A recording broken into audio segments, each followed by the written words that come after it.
బాహుబలి సినిమాలో కూడా ఏంటంటే మనం ఆ రోజు నుంచి చూస్తూ ఉన్న సీరియల్స్లో యాక్ట్ చేసిన వాళ్ళు కానీ కొంతమంది సీనియర్స్ వాళ్ళందరూ కూడా కనిపించేటప్పటికి అందులో మీరు కూడా ఉంటారేమో అని అలా ఒకటి అనుకున్నాము. బాహుబలి చేయలేదండి, అది నా టైం బ్యాడ్ అయి ఉండొచ్చు, ఉమ్, ఒకరిని దూషించాలి.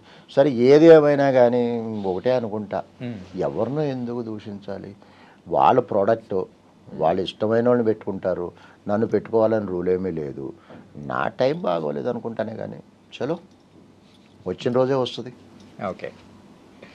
అండ్ సార్, మీరు గుర్తింపు గురించి దాని గురించి ఒకసారి అన్నారు కదా సార్, ఏంటంటే ఆ క్యారెక్టరేషన్ పలానా క్యారెక్టరేషన్ నాకు అంటే ఇలాంటి వాడే కావాలి అని చెప్పేసి ప్రత్యేకంగా మిమ్మల్ని పిలిపించుకొని ఒక నాటకంలో అవకాశం ఇచ్చిన వ్యక్తి ఒకరున్నారు కదా, ధర్మవరపు సుబ్రహ్మణ్యం గారు. ఓ ఆయన పర్టికులర్గా అంటే ఇది మీరు మెన్షన్ చేశారు యా, యా, కాబట్టి యా, యా, అవునవును. దానికి కనెక్షన్ అక్కడ ఉంది. Yeah yeah